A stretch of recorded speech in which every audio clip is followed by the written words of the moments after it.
Saludos amigos de los ayuntamientos, Waldis, bienvenido.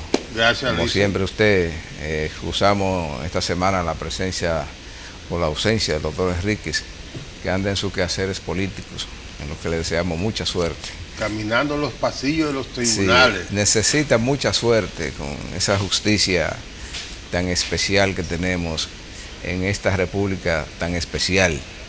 Bueno, esta semana naturalmente hay que darle seguimiento al tema de la actividad política, que ha sido intensa a raíz del discurso que pronunció el presidente de la República. Yo le llamé el discurso del truño, donde pues varió todo el panorama político nacional. Con la llegada del mes de agosto, entonces estos pasos se han intensificado. En las últimas horas se han visto movimientos que, si bien no son inesperados, son por lo menos sorprendentes desde el punto de vista de cómo andan las fuerzas políticas del partido de gobierno, un poco desorientadas después de la declaración del presidente de que iba a hacer lo que tenía que hacer, que era respetar la ley y la Constitución que él mismo juró respetar y hacer respetar. Entonces, al decir que no va, él no podía hacer otra cosa, que no puede ir. Entonces, al no poder ir, parece que las fuerzas mayoritarias, como le llama ese sector del PLD a la gente que sigue a Danilo, y es natural, el que firma los decretos, es mayoritario, pues andan un poco desorientadas. Vimos que el pasado miércoles, en la noche, en una oficina grande ahí en Blue Mall, se lanzó el hasta entonces ministro de Obras Públicas y Comunicaciones del gobierno, que se le veían esas aspiraciones hace muchos años, que se hablaba de él, de que aspiraba a otra cosa. En un tiempo fue persistente de que si era la alcaldía que aspiraba. Se creía que para el año 2016 las fuerzas danilistas lo iban a postular a él a la alcaldía. Pero ante el acuerdo, que algo había que cumplir entonces, de que los alcaldes en posición tenían que ser repostulados, de la reelección. Sí, como resultado de la reelección tenía que ser repostulado. Recuerden que entonces repostularon a Salcedo, aunque no lo querían, y finalmente no lo quisieron. Entonces, para esa ocasión se hablaba de que el señor Castillo sería el postulante a la alcaldía del distrito. Después resultó que no, pero vimos que él siguió una labor que evidentemente traspasa su ámbito de responsabilidad, o el ámbito de responsabilidad de un ministro de Obras Públicas, interviniendo en los temas municipales de manera muy asidua. Creó una especie de fuerzas armadas paralelas. El Ministerio de Obras Públicas es un gobierno paralelo. Es un monstruo, sí. Creó una red nacional de asistencia vial, que la promueve más que lo que hace, no cabe duda. Tiene un equipo médico también. Sí, tiene un gobierno aparte, una república. Y ese gobierno aparte y ese proyecto de república aparte no eran para ser ministro, evidentemente. Entonces ahora dícese que el presidente Danilo lo tiró, que dicen que ese es su delfín. Creíamos todos que todos eran delfines del presidente, porque se decía que todos eran danilistas.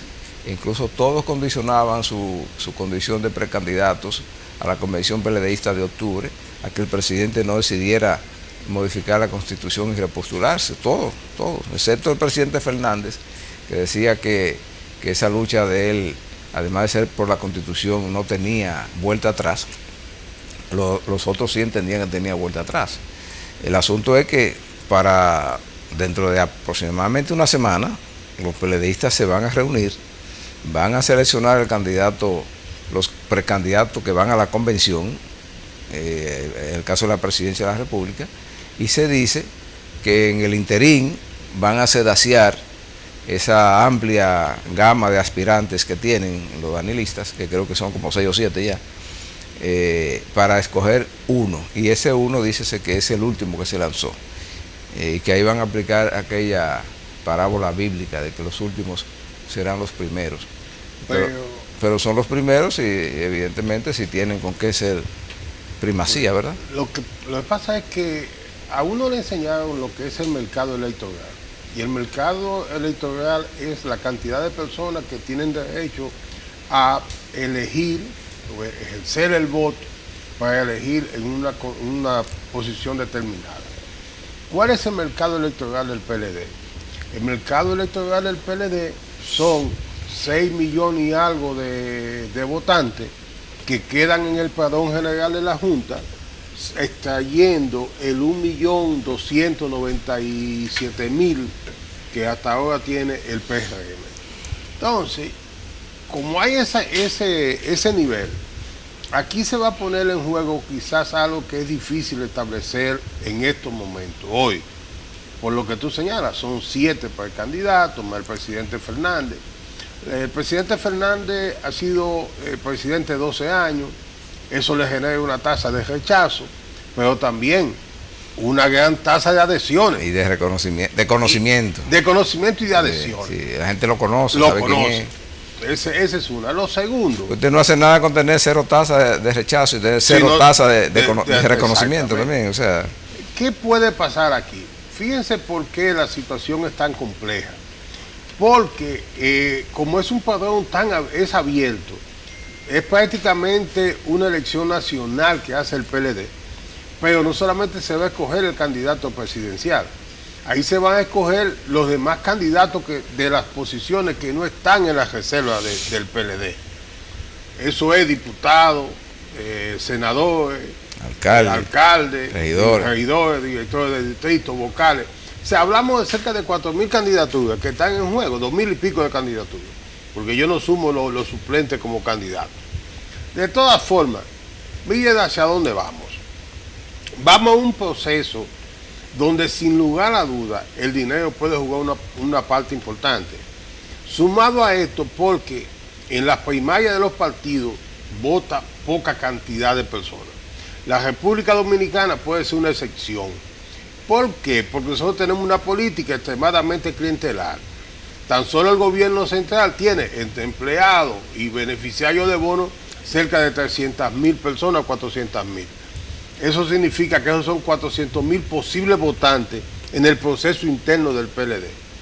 ¿Significa eso que todos esos votantes pueden estar con Gonzalo por ser el fin del presidente Medina? No lo creo. No. Ahora, pues si el presidente Fernández mueve la suficiente cantidad de personas, de eso que no dependen ni del bono o en gran medida no del empleo, porque en la admiración pública del PLD van a haber muchos leonelistas que están ahí y van a votar por él.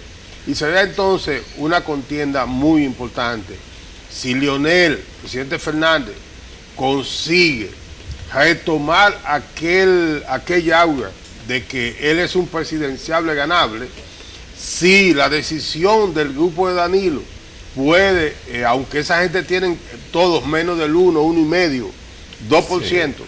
Y quienes manejamos, sabemos de encuestas, sabemos que antes de entrar en vigencia el proceso de primarias abierta, el proceso interno de los partidos, las encuestas no tenían reglamentación. Pero el propio gobierno podía haber hecho una encuesta en lo que esos delfines tuvieran abultado, pero no lo hicieron.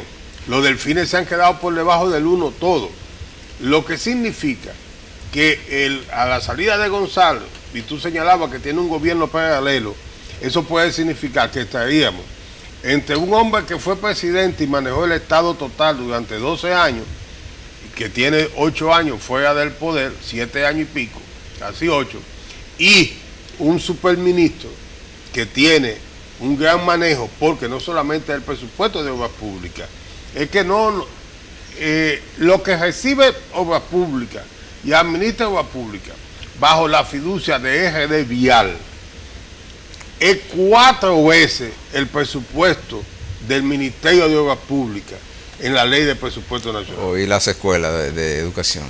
Más la parte de la educación. Que no está en el presupuesto. Que no está en el presupuesto, sino que está en el presupuesto de educación, sí. Pero lo ejecuta Obras Públicas.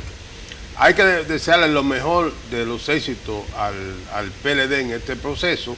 Yo creo que la división del PLD no solamente se va a producir por la elección de las candidaturas presidenciales, sino que esas otras candidaturas pequeñas, ahí también podrá salir a reducir si los fondos públicos fueron utilizados para vencer a sus propios compañeros.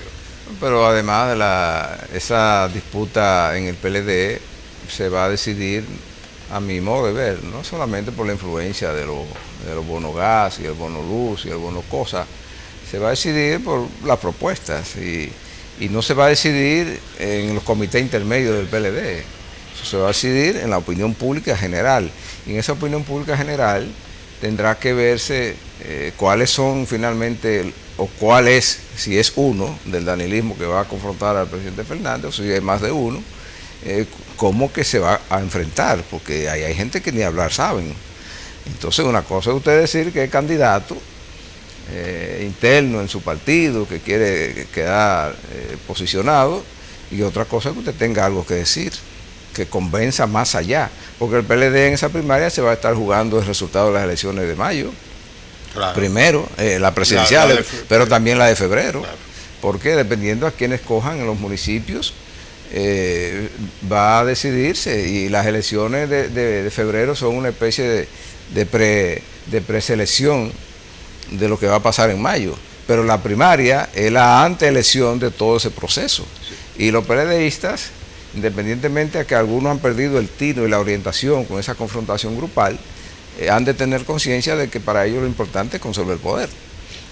Ya después de las expresiones del presidente Medina en su discurso del Truño, las cosas variaron, la correlación de fuerza varió en ese partido, porque tal como usted plantea, la gente va a buscar, sobre todo el PLDista, va a buscar quién le garantiza quedarse donde está, porque no solamente el ministro, no solamente el director general de tal cosa, no. El compañerito que cobra en una ayudantía de obras públicas, por ejemplo, por allá, y vengan a ver, también le interesa garantizar su suerte, y garantiza su suerte no eligiendo uno que saben que lo va a agarrar Hipólito o Luis Abinader y lo va a bailotear a la primera vuelta y lo va a humillar. Pero, también eso cuenta, ¿eh? Claro, eso cuenta, por eso yo señalo ese. Y yo quiero resaltar esto, Ayala, y tú me corriges, pero fíjate, el PLD viene en un proceso de evolución. Su primer procedimiento de elección era cerrado en un organismo del partido, votaban 7 o 5 miembros del organismo y ese era un voto, y se podía ganar 3-2 en un organismo y 3-2 en otro. Al final eran votos calificados de organismo. Luego vinieron unas primarias en las que se votaba solamente los miembros de ese partido, y ahí entonces se bajaba una listica con los números, unos palés hacían ellos, decían y entonces te daban a los militantes, mire, usted va a votar por eso. Entonces el tipo iba con su papelito, el 1, el 7, el 5, y votaba así. Sí, unos palés. Pero aquí en los ayuntamientos, para las elecciones de los dirigentes, en las convenciones internas de ellos, aquí venían ellos a promoverse con su palés. Yo recuerdo una vez, Alma Fernández mandó aquí unos palés. Léame ese palé, era para el comité central, que esos son lo que hay que elegir. Y aquí venían ellos a las entrevistas, con eso que tú señalas, con las anotaciones, y lo presentamos aquí para alcalde, número tal, para diputado, el número tal, y para la elección de la dirección. Recuerda que fue la última gran pelea que ellos echaron, fue así que lo hicieron, cuando Danilo se alzó con la mayoría en el comité central, ya siendo presidente, fue así, bajo el método de bajar línea, con unos palés. Entonces, ¿qué pasa ahora? Ahora baja línea en el seno del pueblo. Eso te iba a decir. Ahora es más difícil, porque ellos por primera vez se enfrentan a una situación que no es orgánica. Y eso que tú señalas, yo le decía a un precandidato del PLD que tenía una conversación conmigo, y hablábamos del problema municipal. Entonces yo le decía, mira, el problema es que ya tu propuesta no puede ser una propuesta para los PLDistas. Tiene que ser una propuesta para la totalidad de los ciudadanos que tienen opción al voto. Claro. Obviamente, lo de tu partido van a incidir de una forma u otra. Pero y si se te desborda eso, y va gente que no son del partido, que tú no puedes controlar, no tienen el control, ya no hay el control. No tienen ese control. Entonces, fíjense, en las primarias abiertas, así como está planteado, el presidente Fernández tiene una ventaja alrededor en el PLD, por lo que tú señalas, fue presidente, todo eso. Y Leonel le insistía que fueran una primaria cerrada. Si fue en una primaria cerrada, el presidente Fernández fue a más forzado, porque el danilismo, la incidencia del Estado, del Estado podía vencerlo, más, se iba a claro. sentir. Entonces, presidente Fernández se beneficia de una oposición que no era la original a la de que él, se oponía. a la que él se oponía. En el PRM pasó lo mismo. Habrá que ver si eso no fue parte de sus estrategias. El presidente Fernández es una persona muy inteligente. Claro. Y sabe que si están en contra mía, yo digo, esto es azul para que tú digas que es blanco. Pero yo quiero que sea azul. También el presidente Fernández se ha reinsertado en la sociedad dominicana y ha reducido significativamente su tasa de rechazo, producto de que durante más de 4 años el presidente Fernández no ha sido cuestionado. Tenemos 4 años la oposición cuestionando a Danilo Medina, claro, y no a Leonel. No, y al que no lo critican, su tasa de rechazo tiende a bajar. Sí, le baja. Eso se da con Hipólito, que salió con una tasa de rechazo astronómica y bueno, pero él está reciclado 12 años después. Y está aspirando. Eso de reciclaje, sí. El amigo mío me dijo, te quiero mucho y todo, pero bueno, no me digas eso de reciclaje. Bueno, pero cuando uno lo dice en el sentido de que ha evolucionado la situación.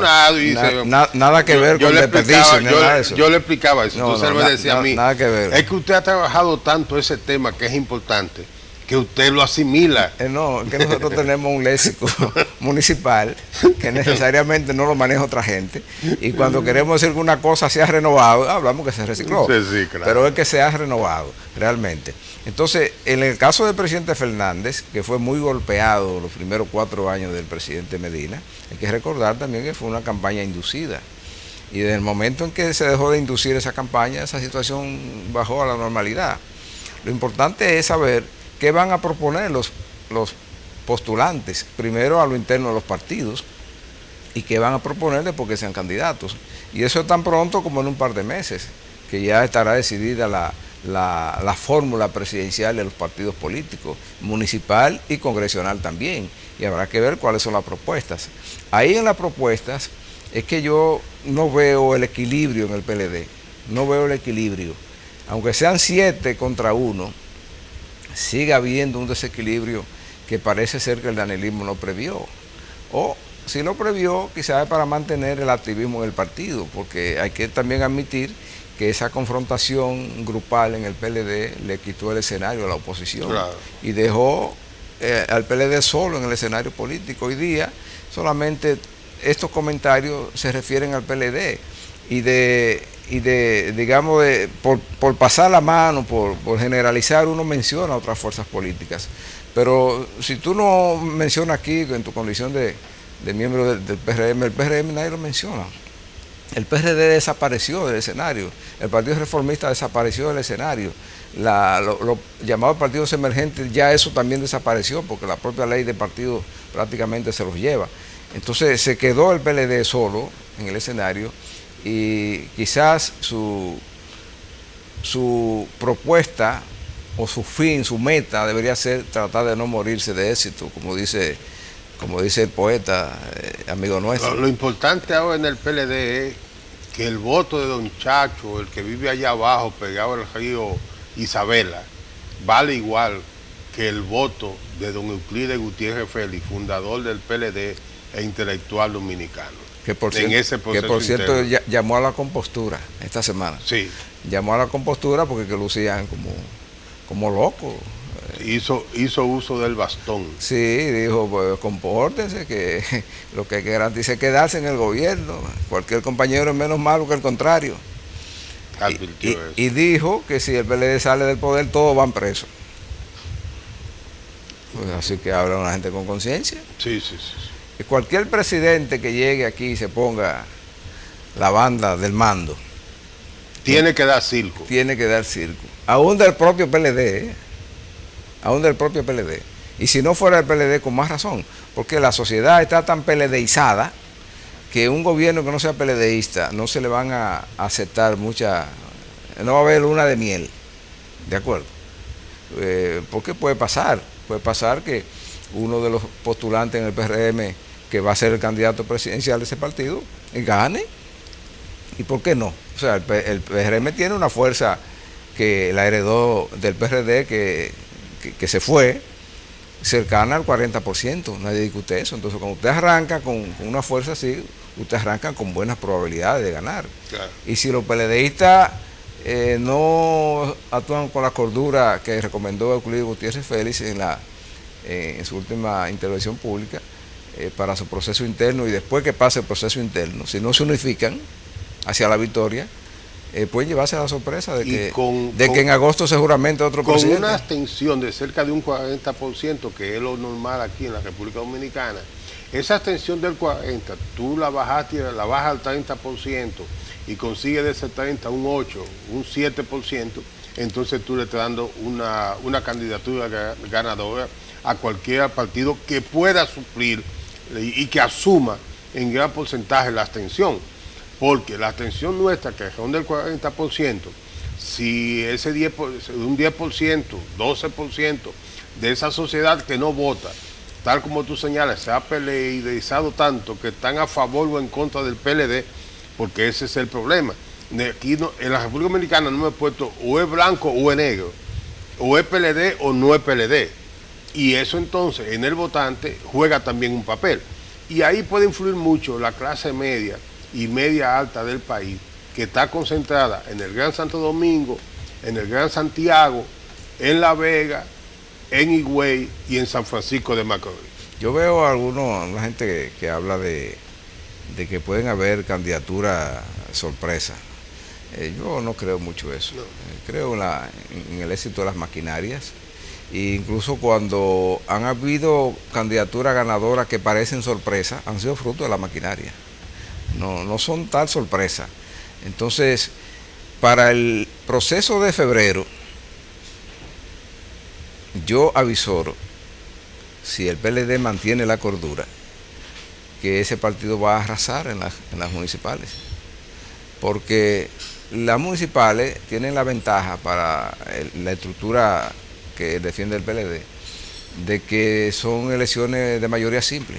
Sí, sí. Entonces, mayoría simple, según marcan las encuestas, que tienen cierto grado de credibilidad en el país, hablan de que no obstante el desgaste, o quizás por el enfrentamiento interno de los grupos, el PLD es la principal fuerza política organizada que tiene el país. Sí.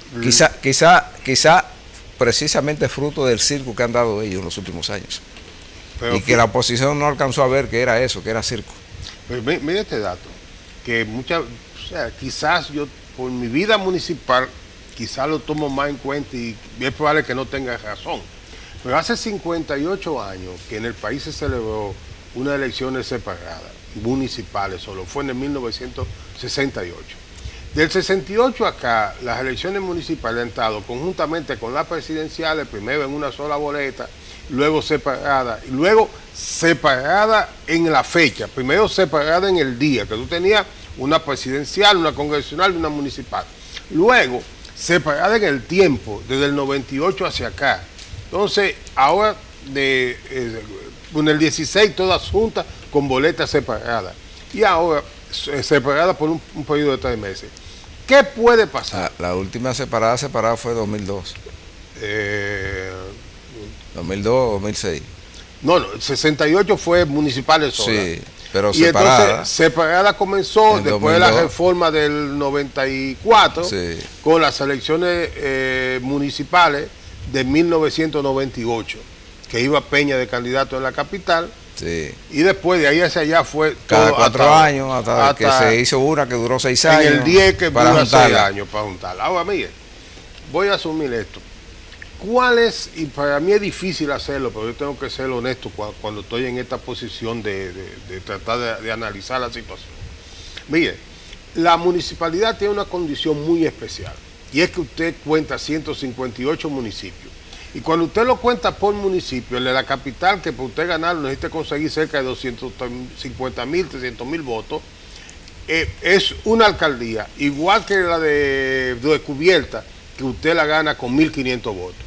Cuando me la cuentan, me están contando alcaldías. Perfecto. Miren ahora, ¿qué ha pasado con la oposición? La oposición dominicana se ha olvidado que habían unas elecciones municipales Totalmente. Y al olvidarse de eso, no generó una oposición a la gestión en los gobiernos locales como tal.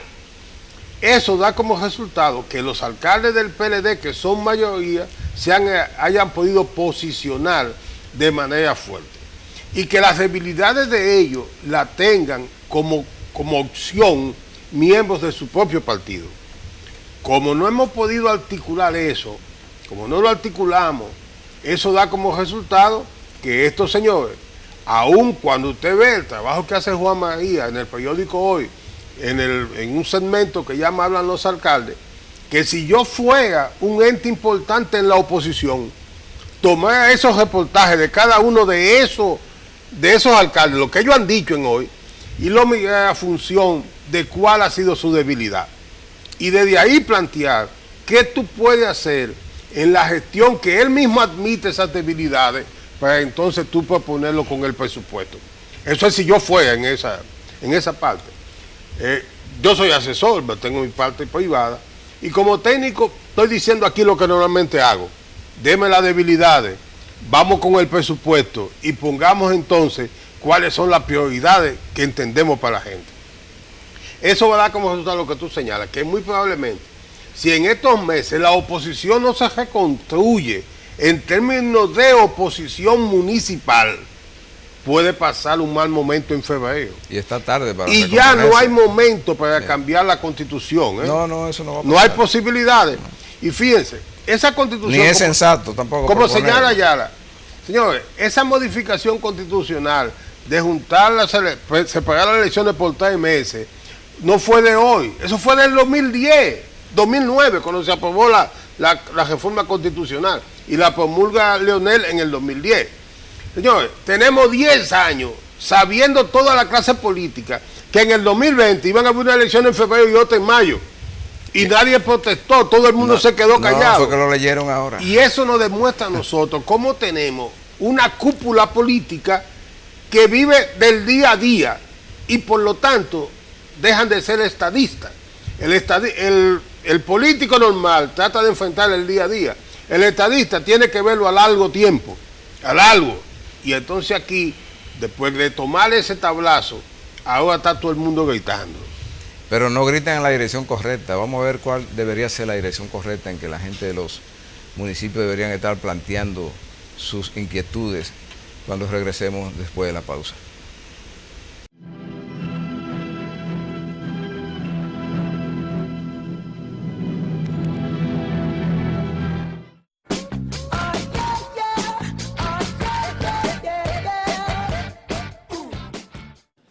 Desde el año 2008, el Ayuntamiento Municipal de Los Alcarrizos realiza el campamento infantil de verano, donde participan 3.000 niños de todos los barrios del municipio para 3 días de diversión, aprendizaje y esparcimiento.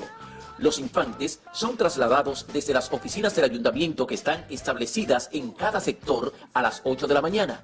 Al llegar al área donde se desarrollan las actividades, los participantes son recibidos por un personal calificado, quienes les brindan desayuno, encaminándolos luego a las áreas didácticas correspondientes, las cuales son: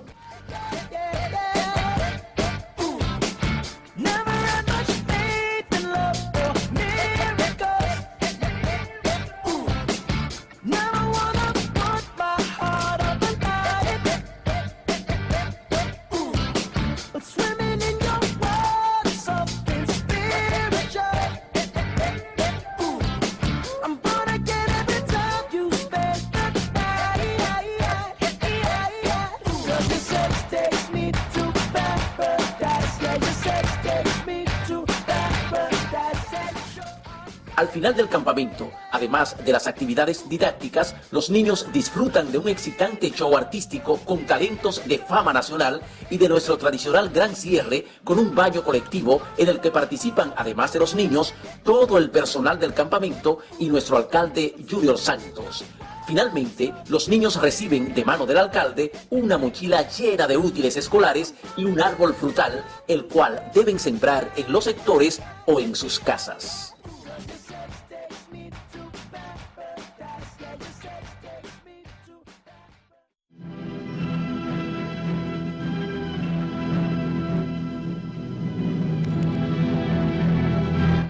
pasamos un documental que nos mandó Junior Santos de los Alcarrizos. Cosas así que deberían estar haciendo los municipios, promoviéndose, y la oposición cuestionando. Y la oposición cuestionando. Y proponiendo. Y proponiendo. Se le da más cómodo a la oposición, porque el que está en el gobierno tiene que hacer. El que quiere aspirar, o el que está aspirando y quiere llegar, propone y ofrece. Y además, cuando tú estás en la oposición, aunque el que hizo algo lo haga bueno, tiene muchas cosas malas. Siempre hay aristas.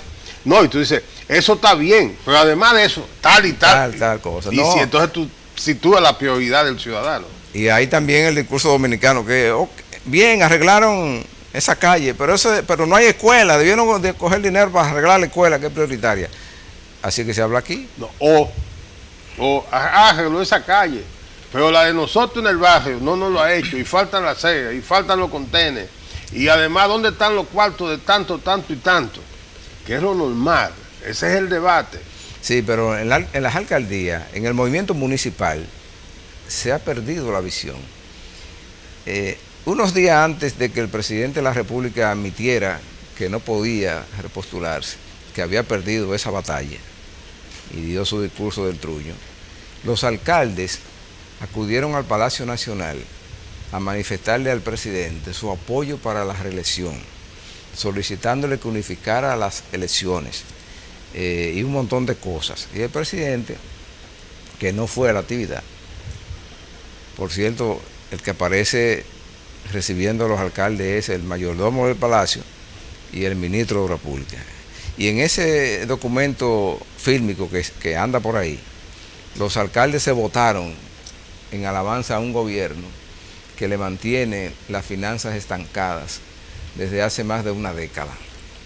Y esto viene a cuentos porque en esta semana salió en algún periódico de circulación nacional que ya el gobierno tiene su anteproyecto de presupuesto para el año 2020, como debe ser, en esta época que se formula desde el Ministerio de Economía, Planificación y Desarrollo, por cierto, donde fulminaron al ministro en horas recientes. Desde ahí se formula el presupuesto del sector público, centralizado y descentralizado. Y en ese proyecto o anteproyecto de presupuesto se habla de que el gobierno tendrá un presupuesto para el año 2020 de unos 841.000 millones de pesos. Han hecho los cálculos los alcaldes, el movimiento municipal, de qué le tocaría si se aplicara la ley o si se transara la aplicación de la ley, que también es una opción que tienen ellos, que aquí lo hemos planteado, que deberían llevar eso al ánimo de todos los que aspiran a presidente para el año que viene. ¿Se han detenido a eso? No sé, tú que tienes cercanía con Fedomu, si en Fedomu hacen consejos deliberativos de este tipo de temas. Yo tengo una situación de asesoría para una parte muy fundamental, o sea, no, a veces me llaman, pero tengo buenas relaciones con Hidalgo y con la propia directora ejecutiva, con mi hermana Altagracita, pero no de mis responsabilidades son otras. Ahora, mira, supuestamente el presupuesto formulado, recursos internos, que es de lo que le tienen que dar los ayuntamientos, tiene estimado, fuera de los recargos y la parte adicional, pero de lo que hay que sacar son 841.000 millones de pesos.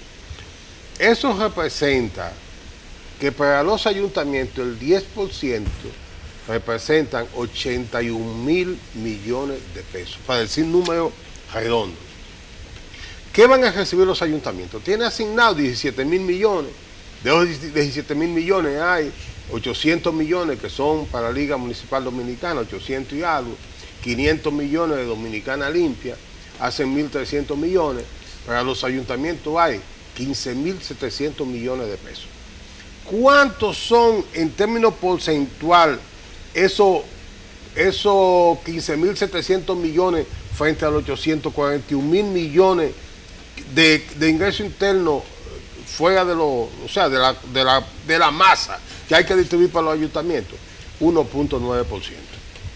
O sea, si el presupuesto se aprueba así como está formulado, los ayuntamientos dominicanos tienen presupuestado 1.9%. Como siempre hay reforma presupuestaria por exceso de ingresos, porque aquí siempre se formula un presupuesto bajo el estilo de Balaguer, en el que se reduce un poco lo que usted va a recaudar, para cuando recaude más, voy a mi reforma. Sí, reformular. Reformulo. Y en esa reformulación no lo toman en cuenta, y tomo la historia como referencia, me dice a mí, mi cálculo así, a buen cubero, como decía mi abuelo, que los ayuntamientos van a bajar a 1.5 al terminar el año 2020. Dicen los cientistas del derecho que una ley persistentemente violada es una ley mala. Sí. Y eso no solamente hay que ser abogado, eso también en las ciencias sociales. Si usted no saca una norma que la gente la pueda respetar, entonces esa norma no es buena. No es buena. Entonces la ley de financiamiento municipal parece que no es buena. Igual que otras leyes que hay de esa naturaleza de asignar porciones del presupuesto para especializadas, para actividades también especializadas. Ya la municipalidad debió plantear la modificación de esa ley para negociar con el gobierno central y con los sectores políticos del país una participación en el presupuesto que sea viable, porque probablemente no son los 84.000 millones que daría esa proyección, pero tampoco pueden ser los 15.700 millones de pesos que le dan a los ayuntamientos, porque aquí hemos dicho, hemos analizado, hemos puesto ejemplos de que todos los ayuntamientos, todos del país están quebrados. Todos están quebrados. Tú decías en un comentario que vi en un medio de comunicación que los síndicos están entre la cárcel, o sea, candidato a preso o candidato a suicidarse. O a que lo mate un acreedor del ayuntamiento. O exactamente, o a caer abatido. Esas no son opciones para una autoridad, y el gobierno central tiene que intervenir en ese tema. Si los ayuntamientos son incapaces de tener una iniciativa que le dé salida al tema de la financiación municipal, entonces debería eso partir del sector político, del gobierno, porque el doctor Enrique dice siempre, bueno, pero el presidente dirá que si ellos no se quejan está muy bien. No, el presidente tiene que ser un poco más responsable que eso y ver que esas son entidades de gobierno del Estado Dominicano, que si no tienen cómo operar de manera digna y eficiente, está operando de manera indigna y deficiente el propio gobierno. Mira, pero eso no se lleva a conciencia. Los síndicos van al palacio a pedir reelección. Mira, licenciado Ayala y amigos televidentes, en el año 1508, aquí en la isla se produjo las devastaciones de Osorio. Esas devastaciones consistían en hacer salir a todo el que estaba en la lejanía de la ciudad de Santo Domingo y Santiago y La Vega, para que tuvieran que ir a esos lugares. El fin era un problema de recaudación y conflicto, ya lo relata completamente la historia. El asunto, esencialmente, la población dominicana de la isla se concentró en esta parte, o sea, en la parte este de la isla, se concentró en esa zona. Y a eso se le llamó las devastaciones de Osorio, porque esas zonas quedaron despobladas. ¿Qué está pasando hoy? Nosotros estamos viviendo hoy las devastaciones del PLD. ¿Por qué? Porque los ciudadanos de la República Dominicana han comenzado a emigrar por la falta de condiciones que hay en sus territorios, al Gran Santo Domingo, al Gran Santiago o a Higüey. Son las tres provincias que han crecido. La demostración más evidente es que la propia Junta tuvo que admitir más votantes y quitarle diputados a provincias que están cerca de la frontera. Y eso lo vimos. Eso es un mensaje sociológico interesante. O sea, eso solamente lo vimos en los que tienen más de 3 diputados. Los que tienen 2, eso es... Ahí no le quitaron porque no podían quitar. Por Elías Piña. Porque la Constitución... ¿Cuántos diputados hay en Elías Piña? 2, pero oiga lo que... ¿Y cuánta gente hay? Yo tengo por ahí el padrón. Ahorita. No, pero mira lo que le voy a explicar a ustedes. ¿Por qué alguien que vive en Descubierta, por qué alguien que vive en Elías Piña sale hacia la capital? Muy sencillo, mire. En esos pueblos se va la luz todos los días y se pasan a veces hasta 2 y 3 días sin luz. En esos pueblos no hay agua potable. En esos pueblos no hay un parque donde sentarse. Las calles no sirven. en esos pueblos no hay salud, no hay garantía de salud, ¿eh? En esos pueblos entonces no hay empleo tampoco. No hay empleo, No hay empleo. porque nadie invierte ahí, no hay un incentivo para que se invierta ¿Cuál ahí. es la principal fuente de empleo de Villa Jaragua? No, los plátanos No, criaban chivos, pero ya, Y ya hasta los ya chivos. no pueden comer porque eso está seco. Entonces, ¿qué ha pasado con eso? Esa gente viene a vivir para acá, para la capital. Algunos se quedan votando allá, pero viven aquí. Entonces, esas son devastaciones. Aquí hay zonas de la frontera, pueblos de la frontera, que están viviendo más haitianos que dominicanos. Y hay un municipio como Oviedo, que tiene casi el 30% de sus viviendas, su infraestructura de vivienda, cerrada y deshabilitada. Sin habitación, sin gente que la habite. Entonces, frente a todo eso, es que esta sociedad Sí, eso es especialmente grave en el sur profundo. Pero la gestión municipal juega un papel fundamental en esto. Porque si yo tengo buenos recursos, puedo decir, mire, venga, quédese aquí, Tengo este es servicio. su pueblo, tengo servicio. Y tengo un municipio que me facilita determinados niveles de protección para invertir, porque tiene un fondo concursable, porque puedo hacer negocio, y eso genera la economía. Por lo tanto, miren, en la medida en que los municipios reciban menos recursos, en esa medida la calidad de los ciudadanos, la calidad de vida, va a seguir mejorando, esencialmente en esas zonas pobres, y cada día vamos a tener más dominicanos viviendo hacinados en el Gran Santo Domingo, en el Gran Santiago y en Higüey, y esos territorios despoblados, frente a unos vecinos que siguen creciendo en población, que no tienen espacio y que no tienen economía. Y como cosa natural tienen que cruzarse acá. Empujan para acá, empujan.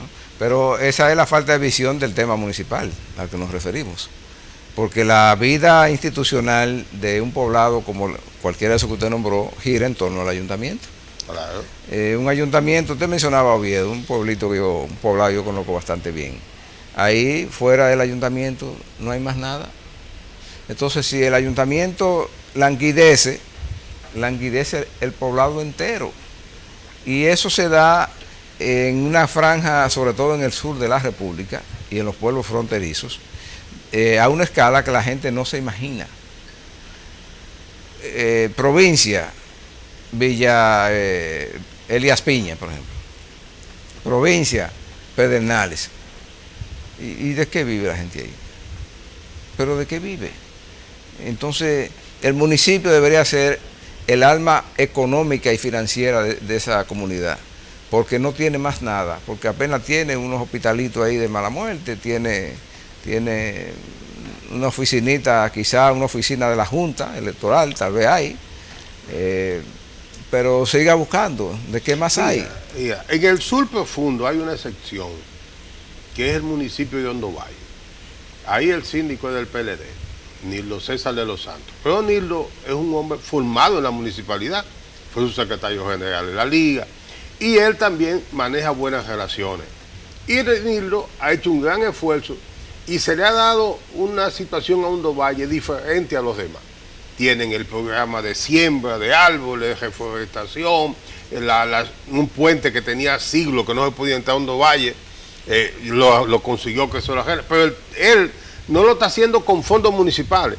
Tiene que venir aquí, arrodillarse en un ministerio, ir a entrar por la parte de atrás del palacio si lo dejan entrar, pero ir de rodillas donde un ministro, pasar todas las humillaciones que puede pasar un ser humano que está pidiendo, para conseguir por su pueblo que le den, que le cedan, que le entreguen lo que al pueblo le corresponde. Y le dicen, usted tiene 200 bombillas, ilumine el pueblo. Pero ese no es el síndico común y corriente. Pero no es, porque se conocen dos cosas. Oye, no tener, si mi amigo Nildo me oye, no tener vergüenza para ir a pedir arrodillarse, aceptar todos los vejámenes que le hacen a alguien que va a una función pública, ve un funcionario que no lo quiere ver, pero él lo ha estado pasando. Y eso lo pongo solamente como ejemplo, para que ustedes vean cómo esa zona de la frontera, que la Constitución lo declara como una zona prioritaria, eso es solamente en papel. En la práctica, la inversión pública se está haciendo donde están las grandes poblaciones, y eso constituye un grave error. Pero las grandes poblaciones también tienen su debilidad en ese sentido, porque los alcaldes de las grandes poblaciones, por ejemplo los de Gran Santo Domingo, tampoco ven a los ministros. No. Nadie quiere ver un síndico, ningún ministro quiere ver un síndico, porque entienden que los síndicos lo que van es a pedir. Lo que van es a molestarlo, no van a más nada. Entonces, ¿cuál es el sentido de ser alcalde? A veces yo me pregunto, ¿y para qué que se postulan a una alcaldía? De cualquier pueblo. Puede ser de Hondo Valles o puede ser de Santo Domingo Oriental. Aquí estuvo Manuel Jiménez la semana pasada exponiendo su plan para Santo Domingo Oriental. Muy bonito, bueno. Habló de una franquicia de pelota, sí, ¿verdad? Claro, dijo que se iba a llevar el Licey para allá. Un estadio. Ideas fantásticas, pero ¿y después?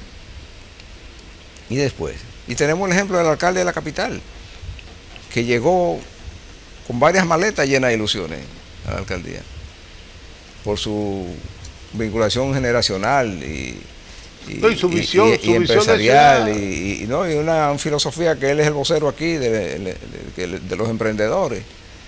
Pero ya yo oigo los discursos del alcalde lamentándose de que cómo él puede dirigir una ciudad con 75 millones de dólares, una ciudad capital con una población de más de 1 millón de personas y una población flotante superior aún, que cada día entra y sale aquí. Y una ciudad que en 1943, oigan esto, ya yo voy a publicar la semana, que 2 semanas por fin mi trabajo, pero en 1943 la ciudad de Santo Domingo tenía una ley especial de financiamiento de la ciudad de Santo Domingo, en medio de la dictadura. O sea, así mismo se llama la ley de financiamiento de la ciudad de Santo Domingo.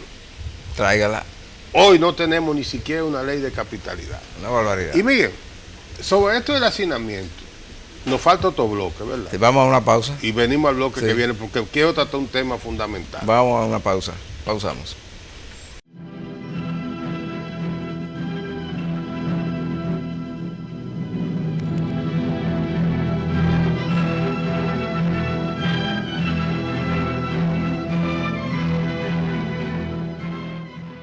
En los cortos minutos que nos quedan, quería tú decirme algo del hacinamiento. Que es fruto de las devastaciones moradas, dice tú ahora. Sí, pero el osollo moderno es el PLD. Mira. Eso es serio. Sí. Oigan lo que les voy a explicar. Yo tengo una gran preocupación por la economía del país, porque la economía del país es la economía mía, suya, de sus hijos, y esta economía que yo les señalo es la economía de sus nietos. Por mucho tiempo la República Dominicana vivió de sus exportaciones de azúcar, de cacao, de café. Luego evolucionamos y vinimos con las exportaciones del oro, del ferroníquel y del Alcoa y Alcoa Exploration. Esas 3 minas constituyen la base con las pequeñas exportaciones. Todo eso bajó. La economía dominicana se sustenta hoy en más de un 40% en sus ingresos por concepto del turismo. Aquí se le ha hecho y se ha gritado mucho por campañas por el turismo recientemente. Algunas porque le dieron golpe a un turista, lo mataron, inseguridad ciudadana. La otra que ha venido a reducir es gente que se muere por intoxicación, se dice problema de la bebida. La inseguridad ciudadana usted la resuelve fácil. Policía, 3 meses de que no hayan incidentes y eso se recupera. Lo de la alimentación por bebida también hasta lo justifica. Pero eso se resuelve todo fácil. Pero, oigan esto, el este del país, donde llega el 70% del turismo dominicano por ese aeropuerto de Berón Punta Cana y de La Romana, vienen y se alojan ahí. Eso cerca de 6 millones y pico de extranjeros que llegan aquí generan cada uno una cantidad X de dólares. Pero de ahí depende de la economía. Cuando ellos llegan, ellos están produciendo comida.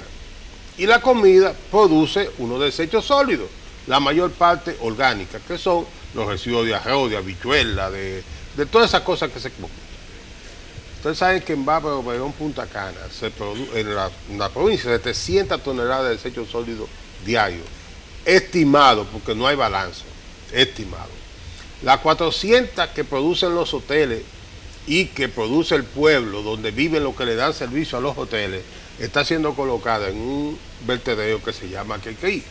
Ese vertedero queda en la parte norte de donde queda la playa de Macao.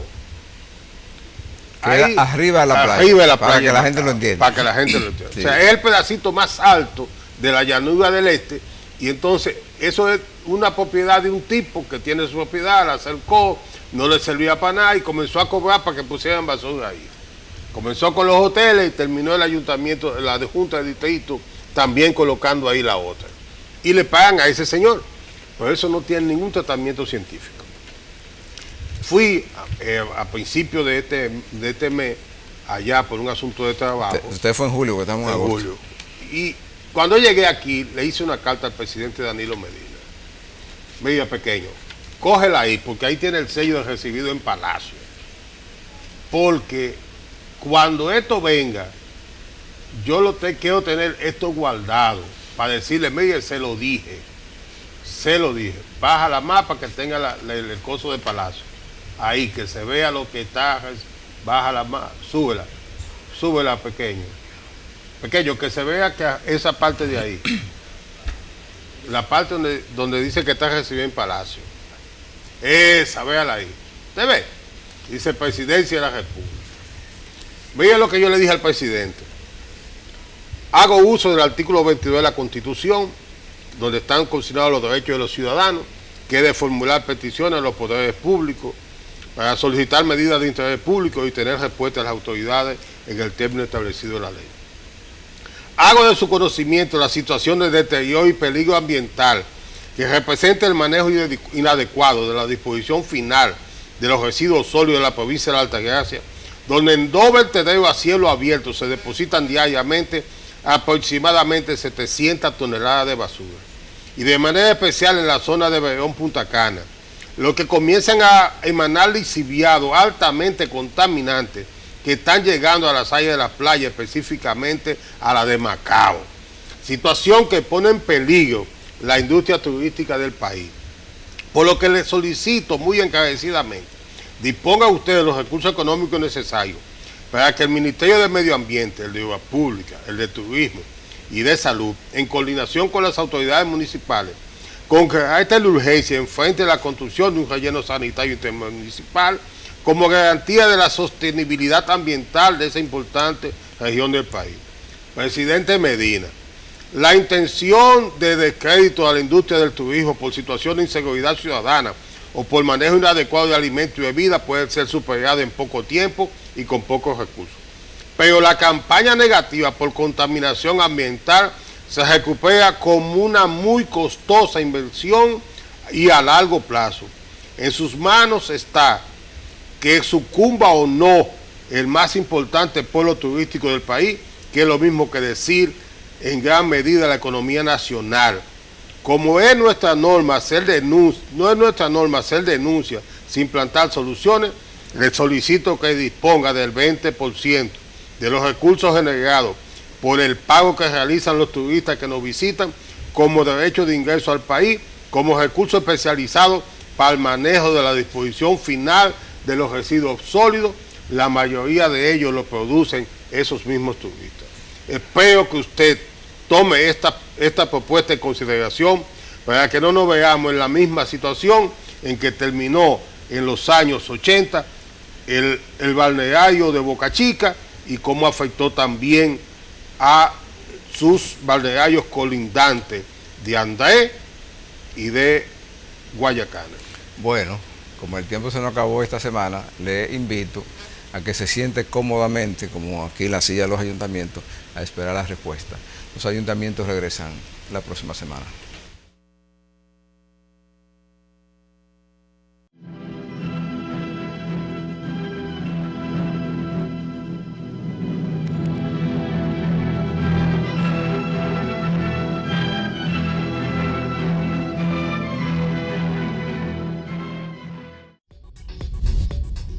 Usted está viendo un canal libre e independiente. Cinevisión, Canal 19.